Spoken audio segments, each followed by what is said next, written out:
Kakinya mengais-ngais tanah dan tempurungnya bergetar. Tapi batu itu hanya bergeser sedikit, hampir tidak bergerak. Aduh, bagaimana ini? Keluh Kiki. Selamat datang sahabat Lucy. Yuk subscribe dan tekan loncengnya supaya kita bisa dengar dongeng seru setiap hari. Kura-kura kecil dan batu penghalang. Di pinggir sebuah hutan yang hijau, hiduplah seekor kura-kura kecil bernama Kiki. Kiki adalah kura-kura yang sangat rajin dan selalu bersemangat. Setiap hari, ia bekerja keras mengumpulkan daun-daunan segar untuk persediaan makanannya. Suatu pagi yang cerah, Kiki menemukan ladang daun semanggi yang sangat rimbun, tempat kesukaannya.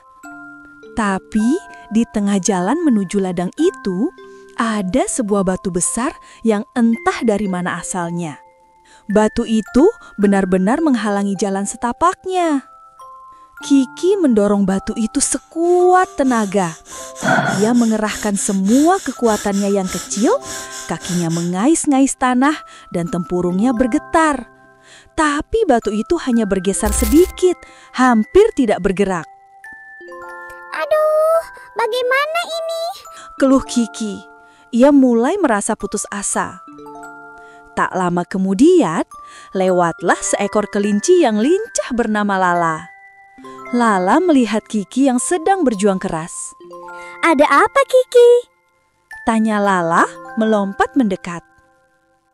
Ini Lala, batu besar ini menghalangi jalanku ke ladang semanggi. Aku tidak kuat memindahkannya sendiri. Lala memandang batu itu. Memang besar, Ki. Aku mungkin kuat mendorongnya, tapi kakiku terlalu ringan. Aku hanya akan terpental. Kiki termenung sejenak, lalu matanya berbinar. Tunggu, bagaimana kalau kita coba bersama? Aku akan menahan batu dengan tempurungku dari satu sisi agar tidak berguling ke tempat yang salah. Dan kamu mendorongnya dengan kuat dari sisi lain, Lala. Lala berpikir sebentar, lalu tersenyum lebar. Ide bagus, Kiki. Kekuatan dan ketahanan kita bisa bekerja sama. Mereka pun bersiap. Kiki memposisikan dirinya, menempelkan tempurungnya yang kokoh ke sisi batu. Lala mengambil posisi di sisi yang lain, bersiap untuk mendorong dengan kaki belakang yang kuat. Siap, Lala? Tanya Kiki. Siap, Kiki. Jawab Lala.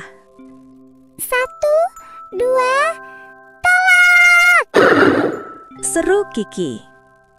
Lala mendorong dengan sekuat tenaga, sementara itu Kiki menahan batu agar tetap bergerak maju dan tidak berbelok. Perlahan tapi pasti, dengan dorongan yang terarah dan tepat, batu besar itu mulai bergerak dan bergeser menjauh dari jalan setapak. Mereka berdua terhuyung mundur, lelah namun gembira. Jalan setapak kini sudah terbuka lebar. Kiki dan Lala saling pandang, lalu tertawa bersama. Terima kasih, Lala. Tanpa kamu, aku pasti tidak bisa sampai ke ladang semanggi, kata Kiki. Sama-sama, Kiki. Dan tanpa kamu yang menahan dan mengarahkan, doronganku pasti tidak efektif, balas Lala. Sejak saat itu, Kiki dan Lala menjadi sahabat baik. Mereka tahu, meskipun mereka berbeda, yang satu kecil dan lambat, yang lain lincah dan cepat, dengan bekerja sama, tidak ada rintangan yang terlalu besar untuk diatasi. Mereka pun berjalan beriringan menuju ladang semanggi, menikmati hasil kerja keras bersama.